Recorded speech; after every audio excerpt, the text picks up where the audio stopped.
여러분 안녕하세요. 김포에 살고 있는 30대 유부녀입니다. 시어머님이란 존재가 이렇게 어마무시한 존재인지 제대로 경험하게 됐었는데요. 저처럼 고부 갈등 심한 분들 계실까 싶어서 궁금한 마음에 사연을 보내기로 했어요. 저처럼 고부 갈등으로 고생한 분들에 대한 이야기가 궁금한 마음도 있지만 제 고민거리를 덜어내고 싶은 마음에 사연을 보내게 된 것도 있는데요. 제 이야기를 듣고 조언 한마디씩 남겨주시면 정말 감사하겠습니다. 결혼한 여자라면 고부 갈등을 피해갈 수 없는 거잖아요. 아무리 성격 좋은 시어머니와 며느리라고 해도 한 번쯤 고부 갈등을 겪는다고 하던데 전 몇 년 동안 제대로 경험하게 됐네요. 이게 말로만 듣던 시월드인가 싶기도 했고요. 남편은 외동아들로 형제가 한 명도 없는데요. 게다가 아버지 없이 살았다고 합니다. 어머님께서 18살 때 제 남편을 낳았다고 해요. 남편한테 직접 들은 얘기인데 어머님께서 어릴 때 같은 학교 남학생과 실수로 잠자리를 가졌고 그 후 오로지 어머님께서 남편을 책임졌다고 해요. 남자 쪽에서 당장 애 지우라고 요구했음에도 낙태 비용만 받고 결국 애를 지우지 않았다네요. 어머님은 그런 남자와 평생 살 바에 그냥 본인 혼자 책임지는 게 좋겠다 생각했다고 해요.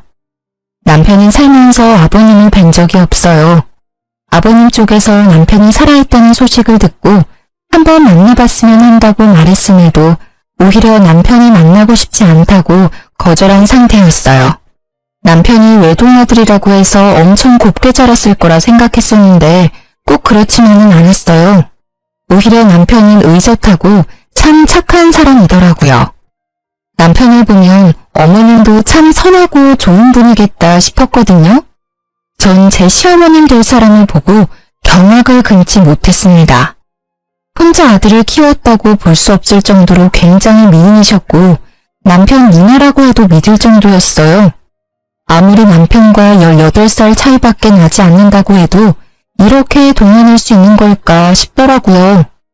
그리고 나이도 다른 어머님들에 비해 많은 편이 아니라서 마인드 자체도 엄청 젊으셨고요. 근데 그런 어머님께선 정말 남편에 대한 애정이 깊으세요. 아무래도 남편을 혼자 키웠기 때문에 그만큼 남편에 대한 사랑이 더 깊을 수밖에 없죠. 그리고 어머님은 남편 없이 혼자 생활한 분이라 아들한테 의지를 많이 하셨고요. 결혼 허락을 받기 위해 어머님을 찾아뵌 날 아주 난리가 아니었어요. 어머님이 결혼 반대를 심하게 하셨거든요. 절 거의 사람 취급을 하지 않을 정도였는데요. 제가 짐승이라도 된 것처럼 말이에요. 나 이 결혼 반대야. 뭐하러 그 힘든 결혼을 하겠다고 그래? 그냥 연애만 해, 연애만. 엄마, 도대체 왜 이 사람이랑 결혼 못하게 반대하는 건데 이유나 들어보자. 그냥 싫어. 너가 결혼하는 거 자체가 싫어. 엄마랑 이렇게 단둘이 살면 될 것을 왜 굳이 결혼하겠다고 그러는데? 결혼 안 하면 죽는 병이라도 있니? 엄마는 이제껏 혼자서 너 키웠는데도 아무런 문제 없었어. 그냥 둘이 연애만 해. 엄마, 이제 나 30도 훌쩍 넘었는데 결혼 안 할 수 없어. 평생 노총각으로 늙어 죽으라고? 나 평생 혼자 살기 싫어. 엄마도 이제 나 다 키웠으니까 다른 남자 만나서 결혼도 좀 하고 그래. 나 평생 엄마 부양할 자신도 없어. 너 이제까지 키워준 엄마한테 할 소리야? 여자 하나 때문에 엄마 버리겠다는 말이잖아. 아들 새끼 키워봤자 다 소용없다는 말 사실이네. 너가 얼마나 여우 같으면 내 착한 아들이 나 버리겠다는 말까지 하니? 엄마, 말 가려서 하세요. 제가 이 사람 좋아서 내가 먼저 결혼하자고 했어. 엄마 자꾸 이런 식으로 막말하고 무작정 결혼 반대하면 나 엄마 안 보고 살 거야. 엄마 허락 안 받고 결혼하겠다고. 어머님은 자기 아들 뺏기는 기분이 든다면서 제가 어떤 사람이든 절대 허락을 해주지 않겠다고 하셨어요. 남편은 무조건 결혼 반대라는 어머님 때문에 화가 났는지 한동안 어머님을 찾아뵙지 않았어요. 어머님은 그동안 남편한테 수백 통 전화를 했는데도 남편은 끝까지 어머님 전화를 받지 않았고요. 남편한테 이모가 5명이나 있는데요. 어머님이 막내라고 합니다. 남편을 자기 자식처럼 많이 보살펴주신 이모님들께서 어머님이 저희 결혼을 무작정 반대하고 있다는 사실을 알게 되셨는데요. 그래서 첫째 이모님이 대표로 나서기로 했어요. 첫째 이모님께서 시어머님과 저, 남편 모두 한자리에 불렀습니다. 최미숙, 너 경찬이 결혼 반대한다며? 도대체 왜 이 결혼 반대하는 건데? 내가 봤을 때 경찬이 여자친구 참 참하고 예의 바른 처자더만. 결혼 반대하는 이유나 좀 들어보자. 내 아들 주기 아까워서 그렇지. 내가 이제까지 애를 어떻게 키워왔는데 내 청춘 다 바쳐 키운 내 새끼야. 너가 키우긴 뭘 키워. 거의 내가 다 키운 거지 뭐. 너 경찬이 낳았을 때 고작 나이가 18살이었어. 그 당시 내 나이는 30살이었고 18살 때 너 사춘기 심하게 왔을 때라서 경찬이 거의 돌보지 않고 놀기 바빴잖아. 그래서 집에 혼자 있는 경찬이 불쌍해서 내가 다 키웠어. 너가 이제까지 경찬이를 위해서 해준 게 뭐가 있다고 결혼 반대하고 지랄이니? 언니, 말 참 섭섭하게 한다. 그래, 언니 말대로 나 경찬이 낳기만 했지 언니가 거의 다 키운 놈이야. 그래도 내 배 아파서 난 내 새끼인데 내가 결혼 반대도 못해? 경찬이 평생 이렇게 너 옆에 끼고 살겠다고? 너 진짜 욕심 과하다. 너 하나 행복하겠다고 아들 행복까지 뺏으면 어쩌자는 거야? 너 그렇게 욕심 많은 상태로 늙으면 추하다는 소리밖에 못 들어. 경찬이가 우리한테도 결혼 허락 받으러 왔을 때 울더라. 너 때문에 힘들다고. 지금 이 여자친구랑 결혼 못하면 평생 후회할 것 같다더라. 그러니까 너 욕심 덜어내고 허락해줘. 내가 봐도 좋은 애 같아. 이모님들 도움 덕분에 저와 남편은 결혼할 수 있었는데요. 결혼 허락을 받는 것부터 순탄치 않았지만 그래도 무사히 결혼할 수 있었어요. 그렇게 남편과 결혼한 뒤로 한동안 별 문제 없이 잘 지내고 있었는데요. 결혼 생활을 하면서 느낀 점 한 가지가 있는데 그건 어머님이 정말 인기가 많다는 거였어요. 아까 말한 그대로 제 시어머님은 다른 어머님들에 비해 젊기도 하고 워낙 미모가 아름다운 분이시라서 항상 주변에 남자가 많았어요. 끼도 엄청 많으신 분이라 남자들이 좋아할 수밖에 없겠더라고요. 결혼하고 나서 어머님이 저한테 마음이 어느 정도 열렸을 때 어머님께서 술김에 저한테 말씀해 주신 게 하나가 있는데요. 어머님께서 제 남편 몰래 만난 남자가 엄청 많았다고 했어요. 아무래도 남편이 학생일 때는 한창 예민할 때니까 엄마가 연애한다고 하면 싫어할 수 있을 거라 생각해서 최대한 연애하는 걸 비밀로 했다고 해요. 어머님이 남편 키울 때 일을 잠깐 쉬신 적이 있었는데 그 당시 사귀고 있던 남자친구가 생활비 전액 다 지원해줄 정도로 능력 좋은 남자들 위주로 만났다네요. 지금은 남편한테 숨기지 않고 연애를 자주 하고 계신답니다. 남자친구가 생길 때마다 명품 선물을 엄청 받아오세요. 저도 살면서 본 적이 없는 비싼 명품 가방을 받아올 때도 있습니다. 그러던 어느 날 어머님이 진지하게 만나고 있는 남자친구가 있다고 하시더라고요. 회사 경영하고 있는 CEO인데 연매출이 어마어마하더라고요. 그 남자친구를 소개해주고 싶다길래 저희 부부는 바로 만나겠다고 했습니다. 아, 안녕하세요. 미숙 씨한테 얘기 많이 들었습니다. 들은 대로 아드님이 너무 잘생기셨네. 그렇죠? 제 아들 저 닮아서 인물이 훤해요. 안녕하세요. 저도 엄마한테 얘기 많이 들었어요. 우리 엄마가 아직 철이 없지만 그래도 착해요. 앞으로 우리 엄마 잘 부탁드립니다. 걱정하지 마세요. 저 말고 우리 미숙 씨 누가 책임지겠습니까? 아, 옆에 계신 분은 그 말로만 듣던 며느님이시구나. 며느님이 미숙 씨보다 더 미인인데? 아, 빈말이라도 감사합니다. 어머님 남자친구께서 제 칭찬을 해주시며 분위기를 띄워줬어요. 특히 남편과 성격이 정말 잘 맞더라고요. 게다가 남자친구분께서 운영하고 있는 회사가 남편이 요즘 관심을 갖고 있는 사업 분야와 관련이 있는 회사라서 말이 정말 잘 통하더라고요. 남편과 저, 어머님의 남자친구 세 사람은 웃으면서 재미있게 대화를 나누고 있는데 어머님 혼자만 표정이 안 좋으셨어요. 그래서 표정이 안 좋은 이유를 물어봤는데요. 어머님, 표정이 안 좋으세요. 어디 불편한 거라도 있으세요? 그러네. 엄마 어디 아파? 아프면 내가 약이라도 사줄까? 내가 얘보다 못생겼어요? 뜬금없는 어머님의 물음에 남편, 어머님의 남자친구, 저 모두 당황했어요. 순간 분위기가 정말 싸해졌습니다. 전 어머님의 물음을 바로 눈치챘습니다. 어머님의 남자친구분께서 제 칭찬을 했던 게 마음에 들지 않았던 거였어요. 그게 무슨 말이에요? 당신 정말 얘가 저보다 이쁜 것 같냐고요. 어떻게 제가 얘보다 못생길 수 있어요? 그것 때문에 표정이 안 좋았던 거였어요? 당연히 우리 미숙 씨가 예쁘죠. 맞아요. 당연히 어머님이 더 아름다우시죠. 그냥 인사치레로 하신 말씀이시니까 너무 신경 쓰지 마세요. 야, 너 지금 이 사람이 너 칭찬 좀 했다고 너무 기고만장하지 마. 엄마, 왜 그래? 오늘 좀 예민한 것 같네? 예민하긴. 내가 틀린 말 한 것도 아닌데.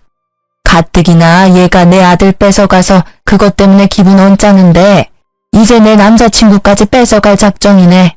괜히 소개해준 것 같아. 우리 그냥 가요. 얘랑 더 이상 같이 있기 싫어. 어머님 질투가 또 도졌어요. 어머님의 남자친구가 제 칭찬한 게 그렇게 마음에 안 드셨나 봐요. 결국 어머님은 저희 부부를 두고 남자친구만 데리고 나가셨습니다. 너무 황당한 이유로 저한테 무작정 화를 내신 어머님 때문에 어이가 없던 저와 남편은 한참을 멍하니 가만히 앉아만 있었을 정도로 기가 막히더라고요.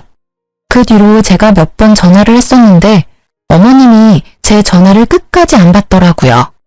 그래서 남편이 어머님 남자친구한테 전화해서 그날 이후 어떻게 됐는지 물어보게 됐는데요. 남자친구분께서 어머님 성격 하나 받아주기 너무 힘들다고 하셨어요. 며느리한테까지 심하게 질투하는 여자 이제까지 살면서 처음 봤다고 해요. 그날 어머님께서 남자친구 되시는 분을 엄청 쥐잡듯이 잡았다고 합니다.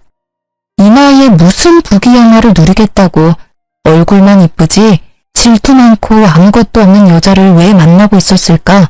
현타가 심하게 와서 남자 쪽에서 헤어지자고 했다네요. 어머님께선 며칠 동안 남자친구를 붙잡기 위해 엄청 애를 썼지만 남자친구는 마음을 돌리지 않았다네요. 그 당시 어머님 남자친구였던 분께서 저희를 만난 날 하나로 헤어지기로 마음먹은 건 아니었다고 해요. 회사 여자 직원과도 연락을 못하게 막았을 정도였다고 합니다.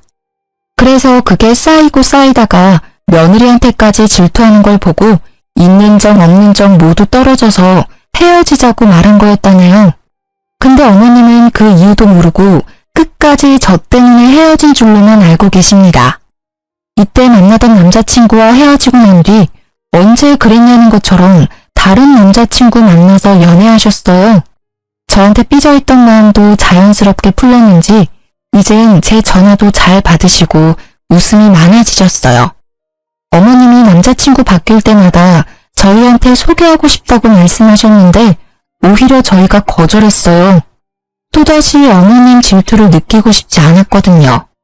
근데 이보다 더 큰일이 있을까 싶었는데 더한 일이 저희 부부한테 찾아오게 됐어요. 저희 부부는 맞벌이로 생활하고 있어요. 남편은 작은 중소기업에서 일반 사원으로 일하고 있는데 전 나름 유명한 회사에서 차장으로 일하고 있는데요. 그래서 남편과 제 월급이 두세 배는 차이가 나는 편이에요. 그렇다고 남편이 돈을 못 벌진 않아요. 남들보다 연봉이 적은 편이 아닌데요. 근데 어머님은 그게 마음에 들지 않았나 봐요. 아무래도 자기 아들보다 며느리가 사회에서 더 잘 나가는 것처럼 보이니까 자기 아들이 기죽으면 어쩌나 걱정하시는 게 눈에 보였어요. 그리고 같은 여자로서 현재 본인은 집에서 놀기만 하고 모아둔 돈도 많지 않은 반면 며느리는 직장에서 어느 정도 위치가 있고 돈도 잘 버니까 자격지심이 있으셨나 봐요. 처음엔 어머님이 그런 마음을 가지고 있다는 걸 전혀 티내지 않았어요. 근데 제가 연봉이 자꾸 오르고 잘 나가는 것 같으니까 그게 약이 오르셨나 봐요. 근데 정작 남편은 그런 거에 있어서 자격지심 전혀 없고 오히려 절 응원해주고 지지해줍니다. 어머님은 어느 순간부터 저한테 요구하는 게 점점 늘어났어요. 용돈을 달라는 횟수가 늘고 게다가 엄청 큰 액수를 가진 선물도 서슴없이 사달라고 했어요. 이진아, 나 다음 달에 친구들이랑 필리핀에 놀러 가기로 했는데 내가 돈이 부족해서 말이야. 나 100만 원만 줄 수 있니? 네? 100만 원이요? 어머님, 저 지금 그렇게 큰 돈 없어요. 그리고 제가 지난달에 어머님께 50만 원 용돈 드렸잖아요. 야, 그 돈이 아직도 살아있겠니? 내가 일도 하는 사람도 아닌데 고작 50만 원 받았다고 그걸 그대로 모아놨겠냐고. 시엄마한테 100만 원도 주기 아까운 거야? 아까운 게 아니라 지금 어머님께 당장 드릴 100만 원이 없어요.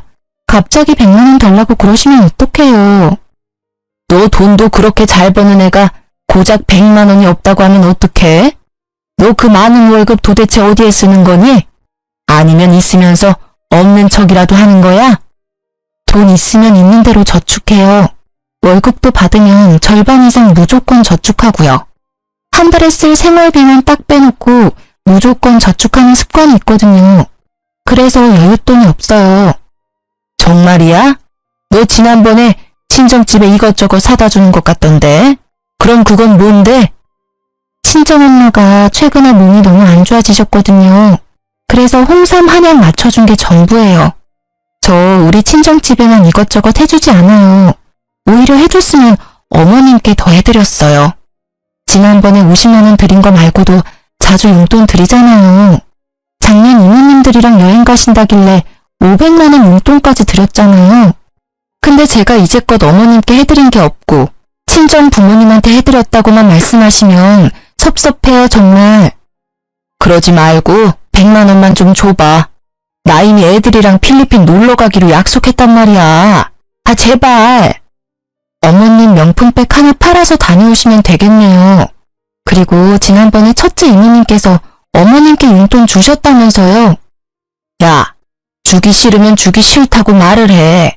더럽고 치사해서 너한테 100만 원 안 받고 만다. 회사에서 차장으로 일하고 있다는 애가 왜 이렇게 치사하게 노냐? 돈 많이 번다는 거 순 다 뻥이네 뻥이야. 너 어디 가서 돈 많이 번다는 말 하고 다니지 마라. 어머님은 절 졸지에 쫌생이로 만들었습니다. 아무리 돈을 많이 버는 사람이라도 항상 시중에 몇백만 원씩 가지고 있는 게 아니잖아요. 저도 돈이 있었다면 바로 드렸겠죠. 전 항상 저축을 하기 때문에 시중에 돈이 항상 많지가 않거든요. 당장 적금 깨서 어머님 여행을 보내드릴 수 없는 거잖아요. 이 사실을 저한테 듣게 된 남편은 화가 머리 끝까지 났습니다. 우리가 은행인 줄 아는 모양이라며 그날 바로 어머님께 따지더라고요. 엄마, 희진이한테 100만 원 달라고 했다며? 우리한테 그 큰 돈이 어디 있다고 그래. 희진이 돈 많이 벌잖아. 너보다 3배 이상 버는 걸로 알고 있는데 당연히 100만 원쯤 갖고 있는 줄 알았지. 있어도 그렇지. 그걸 왜 엄마한테 줘야 하는데? 희진이가 원래 돈 있으면 무조건 저축하는 습관이 있어서 급한 일이 아니면 되도록 그 큰 금액 그냥 가지고 있지 않아. 작년에 엄마 이모들이랑 여행 갔을 때도 그거 그냥 보내준 거 아니야. 희진이가 엄마랑 이모들 여행 보내주고 싶다고 1년 동안 여행 적금 따로 들어놨던 거였어. 희진이는 돈 있다고 막 쓰지 않아. 그렇게 계획적으로 쓴 덕분에 엄마 작년에 여행 편하게 다녀올 수 있었던 거였고 나도 이렇게 좋은 집에서 살 수 있는 거고. 잔소리하고 싶어서 찾아온 거냐? 듣기 싫으니까 그만해. 그냥 엄마한테 돈 주기 싫다고 말하면 되는 걸 요란하게 말하네. 끝까지 내 말 못 알아듣네? 그 뜻이 아니라고 분명히 말했지. 용돈 한 번 받기 더럽게 힘드네. 제 좋은 회사 들어갔다는 거 다 순뻥인 것 같아. 저런 애가 어떻게 좋은 회사에 들어갈 수 있었겠어? 혹시 몸 팔아서 그 회사에 입사한 거 아니야? 내가 봤을 때 분명 그랬을 것 같아. 그렇지 않고서야 저런 애를 뭐하러 뽑았겠어? 어머님, 그게 무슨 말씀이세요? 제가 몸 팔아서 회사 입사했다니요. 말씀이 너무 지나치세요. 엄마, 말 가려서 못해? 못 배운 사람처럼 그게 무슨 말이야. 당장 이 사람한테 사과해. 어떻게 그런 말을 아무렇지 않게 할 수가 있어? 엄마가 그런 소리 들으면 어떨 것 같은데. 당장 사과해. 내가 뭘 그렇게 잘못했니?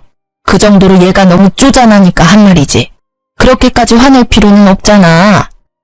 엄마, 아무리 그래도 그렇지 며느리한테 그런 말을 하는 사람이 어딨어? 입장을 바꿔서 생각을 해보라고. 만약 이모들이 엄마한테 그런 말 했으면 엄마도 엄청 난리쳤을 게 분명하잖아. 난생 처음으로 전 어머님께 큰 소리를 내고 말았습니다. 남편도 정말 무섭게 화를 냈었고요. 두 사람이 이렇게 화를 내면서 달려드니까 어머님은 처음으로 당황한 모습을 보이셨어요. 본인이 한 말이지만 본인도 선을 넘었다는 것을 인지했는지 결국 마지못해 사과하시더라고요. 이날 사건 이후로 한동안 어머님과 대면대면하며 지냈어요. 사실 제가 크게 상처를 받았었거든요. 어머님도 본인이 잘못한 걸 알고 있지만 자존심이 있어서 제가 먼저 연락하지 않으면 먼저 연락하거나 그러진 않으시더라고요. 한참 지난 후에 어머님이 이모님들과 단체로 건강검진을 받은 적이 있었는데요. 그 뒤로 검진 결과가 나올 때가 됐을 무렵에 어머님께서 근심 걱정 가득한 표정으로 저와 제 남편을 찾아온 적이 있어요. 살면서 어머님의 그런 표정을 본 적이 없기 때문에 저희는 당연히 걱정됐죠. 어머님, 무슨 일 있으세요? 얘들아, 나 유방암이란다. 지난번에 너희 이모들이랑 같이 건강검진 받은 거 알고 있지? 나만 유방암이래. 어쩌면 좋니? 네? 유방암이라고요? 그럼 당장 치료 받으셔야죠. 왜 그걸 지금 말씀하세요? 돈이 있어야 수술을 하지. 희진아, 혹시 돈 있으면 내 수술비 빌려줄 수 있니? 내가 수술 받을 돈이 없어서. 당연히 드려야죠. 자기야, 지금 당장 어머님 모시고 병원에 가. 주말도 입원 가능하겠지? 아니야, 이모가 같이 가준다고 했어. 내 통장으로 입금만 미리 해주면 우리가 알아서 할게. 너무 걱정 마. 그래도 우리가 같이 가는 게 마음 편한데. 아니야, 너희들이 있으면 내가 마음이 안 편해서 그래. 내가 수술 받고 난 뒤에 좀 괜찮아지면 그때 병원으로 부르든지 할게. 알았지? 어머님은 우리가 병원에 같이 있으면 오히려 불편하다고 끝까지 다음에 오라고 하셨습니다. 이모님이 같이 가신다는 말에 그 말만 믿고 저희는 기다리고 있었는데요. 그런데 분명 수술받은 날짜가 한참 지났음에도 어머님이나 이모님들께서 전화가 없으시길래 잘못된 일이라도 있는 걸까 걱정되는 마음에 그대로 어머님께 바로 전화했습니다. 근데 어머님이 전화를 받지 않았어요. 그래서 어머님과 같이 병원에 같이 있기로 한 첫째 이모님께 바로 전화했었는데요. 희진이니? 오랜만이네. 안녕하세요, 이모님. 어머님 수술은 잘 받으셨어요? 연락이 없길래 무슨 일 있는 건가 걱정돼서 연락드렸어요. 어? 수술이라니? 너희 시엄마 수술 받은 적 없는데? 수술 받는다고 했어? 지난달에 어머님이랑 이모님들 다 같이 건강검진 받으셨잖아요. 그때 유방암 진단 받으셨다고 당장 수술 받아야 한다면서 저한테 수술비 받으셨거든요. 제가 같이 간다고 하니까 첫째 이모님께서 같이 가주기로 했다고 같이 갈 필요 없다고 하셨는데. 무슨 소리야. 걔 완전 건강하다고 결과 받았었는데. 얘 어제 나랑 통화 한번 했었거든? 어제 술 마시고 노래방까지 갔던데 아주 이 계집애 너한테 수술한다고 뻥치고 그 돈으로 이제까지 실컷 놀았나 보네. 네? 유방암이라고 당장 수술 받아야 한다고 하셨는데. 유방암은 무슨 개뿔. 내가 진짜 답답하다 답답해. 그런 일이 있었으면 나한테 먼저 연락해서 물어보지. 너도 바보같이 그걸 다 믿고 그대로 돈 줬어? 일단 알겠어. 내가 너 시엄마한테 모른 척하고 전화해서 자리 한번 마련해 볼게. 일단 너도 가만히 있어봐. 첫째 이모님은 말씀으로는 저희 어머님은 완전 건강하다고 합니다. 유방암 진단 받은 적도 없었고요. 전 그 말을 듣자마자 천불이 났습니다. 남편도 이 사실을 알고 정말 이 사람이 자기 엄마라는 게 정말 창피하고 죽고 싶다고 했고요. 다행히 첫째 이모님께서 어머님과 만날 수 있도록 자리를 마련해 주셨어요. 첫째 이모님 집으로 갔었는데 그 집에 시어머님이 계셨습니다. 저희를 보자마자 어머님은 굉장히 많이 놀라셨어요. 너희가 어떻게 여기... 엄마, 여기서 뭐하고 있어? 지금 병원에 있어야 할 사람이 왜 여기에 있냐고. 어머님, 당장 이게 어떻게 된 상황인지 설명해 주세요. 언니가 얘들 여기로 불렀어? 야, 너 애들한테 거짓말이나 하고 지금 뭐 하는 짓이야? 뺏을 돈이 없어서 자식들 돈을 빼서? 아이고 더럽다 더러워. 자식들 돈으로 노래방, 술집 이런 곳이나 다니고 참나. 엄마, 당장 설명해. 유방암 걸렸다고 당장 치료받아야 한다며. 근데 왜 여기서 이러고 있냐고. 그래, 나 수술 안 했다. 돈 갖고 싶어서 그랬어. 너희가 하도 용돈 안 주길래 돈 받고 싶어서 거짓말 좀 했어. 그럼 솔직하게 말하지. 엄마가 이번에 수술 받는다고 가져간 돈만 500만 원이야. 그 돈이 큰 돈인 줄은 알고 있어? 돈이 필요하면 솔직하게 말하지. 암에 걸렸다는 핑계로 돈 가져가면 어쩌자는 거야? 난 엄마 정말 암에 걸린 줄 알고 하루하루 얼마나 걱정했는데. 예전에 내가 100만 원 달라고 했을 때 그냥 줬으면 됐잖아. 그때 돈 달라고 했을 때 곱게 줬으면 내가 이런 거짓말도 안 했지. 넌 왜 항상 날 나쁜 년으로 만드냐? 어이없네. 지금 당장 500만 원 돌려줘요. 없어. 이미 다 썼는데 어떻게 주니? 그 돈 어디에 썼는데? 노는데 다 썼지. 어디에 쓰겠니? 남편이 카드 내역서 등 모두 확인한다며 꼬치꼬치 캐물은 결과 어머님이 돈을 쓴 행방에 대해 알게 됐어요. 어머님은 저한테 받아간 500만 원을 모두 남자한테 올인했다고 하는데요. 어머님께서 친구들과 함께한 노래방에 갔다고 해요.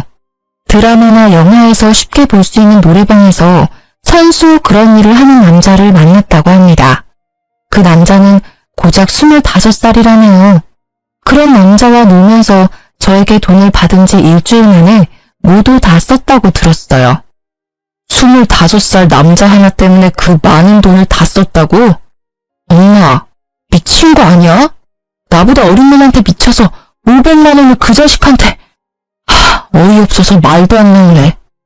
얘들아, 내가 대신 사과하마. 내 동생이 정말 말도 안 되는 짓을 했네.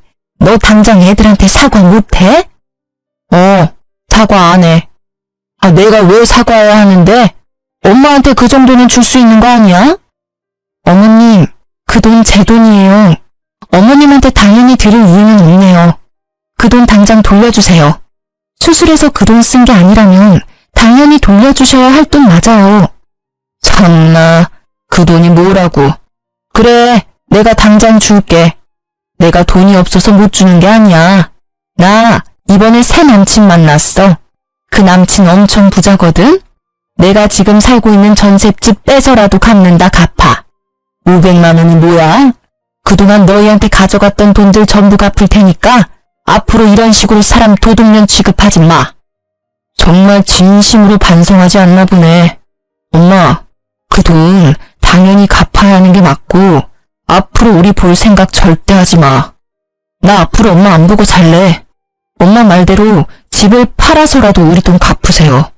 분명 엄마 입으로 500만 원 말고도 그동안 우리한테 빌려갔던 돈들 전부 갚는다고 했다. 그러니까 늦기 전에 빨리 주기나 해.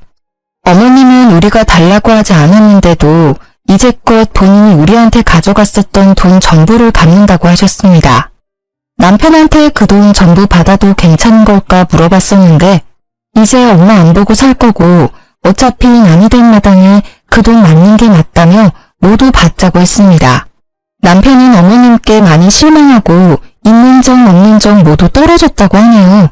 중간에서 지켜보고 있던 이모님께서도 차라리 보고 살지 말라고 그게 우리한테 좋을 것 같다고 하셨어요. 이날 이후 약 한 달이 지난 후 어머님이 제 통장에 1억이라는 돈을 입금하셨는데요. 어머님이 본인 입으로 말한 그대로 전셋집을 내놓았다고 하더라고요.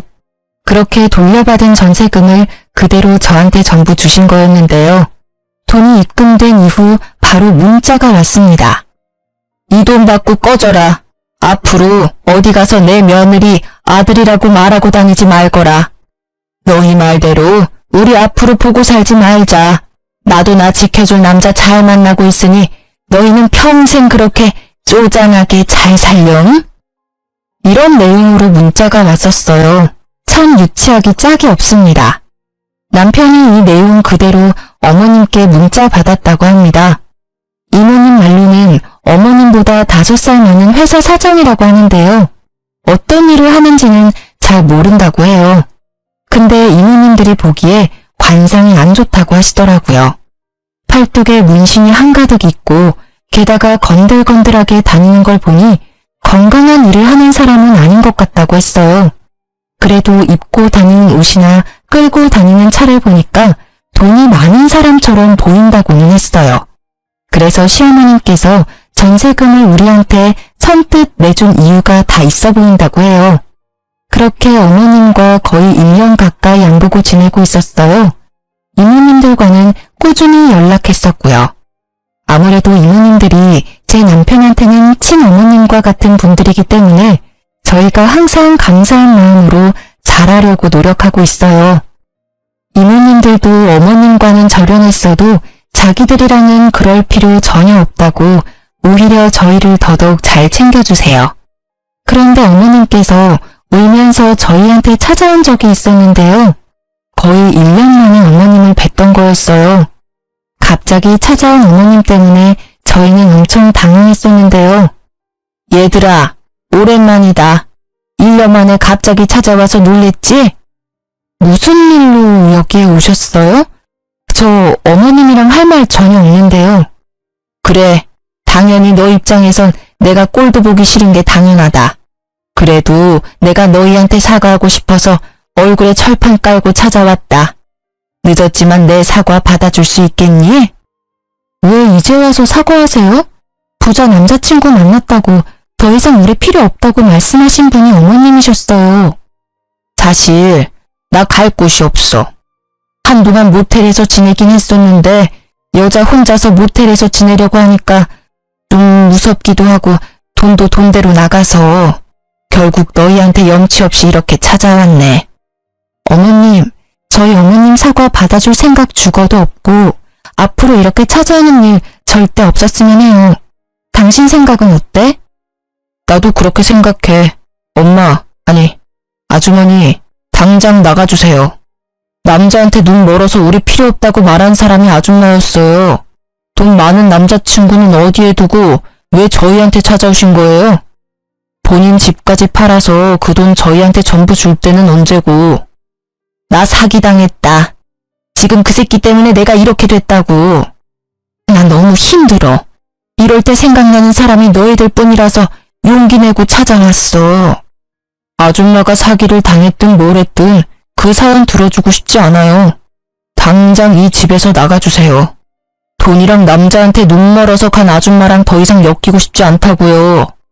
혹시 얼굴도 모르는 제 아버지랑도 이런 식으로 만나서 저 낳은 거예요? 딱 봐도 그림이 나오네. 내가 그런 인간들 사이에서 나왔다니. 지금 당장 이 집에서 나가지 않으면 저 경찰에 신고합니다. 당장 나가주세요. 어머님은 끝까지 나가지 않고 오열을 하시길래 참다 못해 남편은 결국 그런 어머님을 끌고 나갔습니다. 그리고 그날 저녁 첫째 이모님과 전화를 하게 됐었는데요. 이모님들은 어머님과 자주 만나지는 못했었지만 연락은 꾸준히 했다고 해요. 이모님께 듣게 된 어머님의 근황은 생각보다 충격적이었는데요. 전셋집을 팔고 1억이란 큰 돈을 저희한테 주고 난 뒤 몇 달 동안은 큰 문제가 없었다고 해요. 어머님과 남자친구는 서울에 있는 비싼 아파트에서 같이 동거까지 했었을 정도로 사이가 좋았다네요. 근데 그 이후로 남자친구한테 문제가 생겼다고 합니다. 알고 보니 어머님의 남자친구가 주가 조작을 하면서 회사 경영을 하고 있던 인물이었더라고요. 결국 이 문제로 경찰서에 자주 드나드는 것 같더니만 결국 감옥에 갔다고 하는데요. 어머님과 같이 살고 있는 집은 물론이고 남자친구의 차, 건물, 땅 등등 한순간에 사라졌다네요. 그동안 어머님이 남자친구한테 받았던 명품들을 모두 팔아서 입에 풀칠하며 살았다고 해요.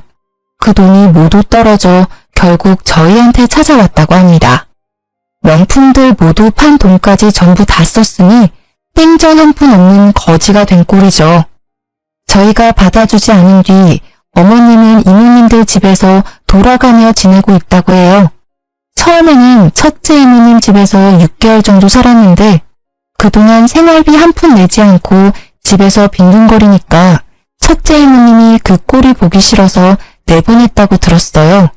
그 뒤로 어머님은 둘째, 셋째 이모님 등등 모든 이모님들 집에 돌아가며 지내다가 이모님들 전부 어머님 꼴도 보기 싫다고 앞으로 이렇게 멋대로 살 거면 자매고 뭐고 그딴 거 다 무시하고 모르는 사이로 지내자고 하셨다네요. 결국 언니들까지 잃게 된 어머님은 갈 곳이 없고 돈도 없어서 식당에서 일하게 됐다고 합니다. 식당에서 숙식 제공 모두 해준다고 해서 거기에서 일을 하게 된 거라고 하더라고요. 한 번도 일을 제대로 해본 적이 없어서 맨날 혼나가면서 일한다고 했어요. 언제 한번 우연히 첫째 이모님이 동네 식당에 가서 어머님이 일하고 있는 걸 발견했다고 했어요. 그래서 어머님이 식당에 일하고 있다는 사실을 알게 된 거였고요. 하필 어머님이 일하고 있는 식당이 아저씨들이 많이 다니는 식당인데요. 가끔 밥이랑 술을 같이 드신 아저씨들께서 어머님께 많이 치근덕거리는 모양이에요. 아무래도 어머님이 연세에 비해 동안이고 이쁜 편이니까 아저씨들이 많이 그러시는 것 같아요. 그걸 또 참고 일하고 있다네요. 그 뒤로 어머님께선 절 따로 만나고 싶다고 연락하셨어요. 남편은 어머님한테 연락 오면 절대 받지 말고 만나지도 말라고 경고했었지만 그래도 마지막으로 딱 한 번 만나보기로 했어요. 그렇게 어머님과 카페에서 만났었는데요. 오랜만에 어머님을 뵀던 거였는데 살이 엄청 빠지셨고 어디 아픈 사람처럼 보였어요. 오랜만이다. 안 나올 줄 알았는데 이렇게 나와줘서 정말 고마워. 마지막이라 생각하고 나왔어요. 무슨 일로 만나자고 하신 거예요? 그게 아니라 너가 내 말을 믿을지는 모르겠지만 내가 정말로 암 판정을 받았어. 유방암 2기 정도라고 하는데 지금 당장 수술이 필요하다고 하더라고. 근데 너도 알다시피 내가 돈이 하나도 없어. 그래서 병원 치료 받을 수가 없는데 혹시 괜찮다면 병원비 좀 빌려줄 수 있니? 어머님, 또 돈 달라고 저 부르신 거예요? 예전이랑 같은 수법으로 저한테 돈 달라고 하시네요. 그때도 유방암 걸렸다고 저한테 돈 빌리셨잖아요. 그 말을 또 믿으라는 건가요? 돈이 필요하면 색다른 방법으로 빌리시지 또 암에 걸렸다고 하시면 어떡해요. 정말 암 맞아. 너가 증거 내놓으라고 하면 내가 병원에 가서 진단서 갖고 올게. 정말 유방암 맞아. 나도 더 이상 너한테 돈 얘기 절대 안 하고 싶은데. 어머님, 앞으로 저한테 돈 달라고 연락하는 일 없으면 좋겠고 얼굴 보자는 연락도 절대 하지 마세요. 그냥 저한테 연락 자체를 하지 마세요. 오늘은 그냥 마지막으로 얼굴 뵙기 위해 나온 겁니다. 정말 암이라면 이모님들께 연락을 하든 뭐든 무슨 방법을 써서라도 수술 받으시고요. 어머님을 카페에 두고 전 바로 집으로 갔습니다. 남편한테 어머님이 암에 걸렸다고 하시는데 돈 줄 거냐고 물어봤더니 절대 안 준다고 하네요. 남편도 마찬가지로 어머님이 암에 걸렸다는 걸 믿지도 않았고요. 이모님들도 어머님의 전화를 일절 받고 있지 않다고 하더라고요. 이모님들도 어머님한테 하도 당한 게 많아서 진절머리가 난다고 하더라고요. 암에 걸렸다는 사실을 이모님들께도 알렸는데 그게 진짜인지 아닌지 본인들이 알 방법이 있냐면서 정말 아프면 본인이 알아서 해결할 거라고 절대 신경 쓰지 말라고 하셨어요. 그 뒤로 어머님이 어떻게 살고 있는지는 전혀 모르는 상태인데요. 워낙 미모가 출중하신 분이라서 새로운 남자친구를 만나 잘 지내고 있을지 수술을 받았을지 모르겠지만 식당에서 고생이란 고생은 전부 하신 분이라서 예전처럼 남자 만나기는 쉽지 않을 것 같아요. 실제로 식당에서 일한 뒤로 한 번도 남자친구를 만나지 못했다고 하는데 지금은 어떻게 됐을지 모르겠어요. 부모와 자식이 절연하며 지내는 게 정말 가능한 일인지 상상이 안 갔었는데 그런 말도 안 되는 일이 저희한테 생길 줄은 전혀 몰랐어요. 남편도 항상 하는 말이 자신에게 이런 일이 생길 줄은 꿈에도 몰랐다고 해요. 이모님들과 명절 때마다 만나 뵙고 있는데 만날 때마다 저희한테 항상 하시는 말씀이 부모 하나 잘못 만나서 이게 무슨 고생이냐면서 항상 저희를 안쓰럽게 바라보세요. 남편은 그런 이모님들은 엄마라 생각하고 살겠다며 말하고요. 저도 남편처럼 이모님들이 제 시어머님이라 생각하고 최선을 다해 잘하고 있습니다. 이모님들도 여전히 절 많이 이뻐하시고요. 사람은 욕심이 끝도 없다고 하는데 욕심이 너무 과하면 결국 화를 부르는 것 같아요. 저도 이번 일 계기로 욕심을 적당히 부리며 살아야 되겠다는 다짐을 하게 됐습니다. 그리고 최근에 저희 부부한테 좋은 일이 생겼는데요. 제가 얼마 전 임신하게 됐다는 거예요.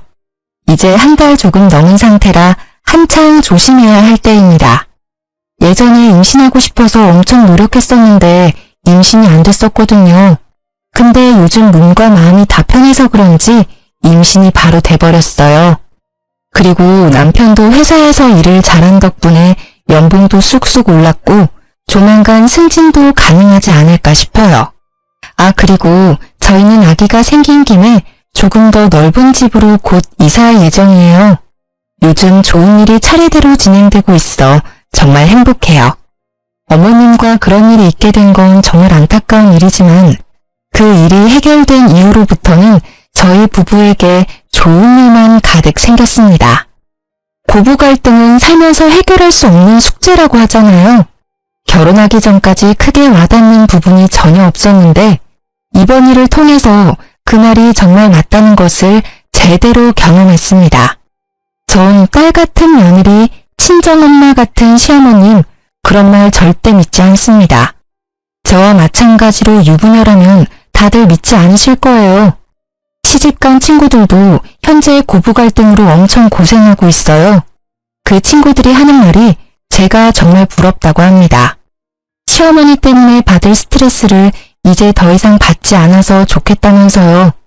남편이 어머님을 평생 보지 않는다는 사실이 마음 아프지만 그렇게 철없는 어머님과 평생 살면서 고통스러울 바에 안 보고 사는 게 좋지 않을까 싶어요. 전 이제 앞으로 죄책감 이런 감정 느끼지 않고 제 아이와 남편에게 집중하면서 행복하게 잘 살아보려고 합니다. 지금까지 저의 길고 답답한 사연을 들어주신 분들께 감사하다는 말씀 드리고 싶어요. 저처럼 고부 갈등을 제대로 겪고 있는 분들께 힘내라는 말씀 전하고 싶어요. 그리고 우리나라 며느리들 항상 힘내고 기죽지 않았으면 좋겠다는 말 전하고 싶습니다.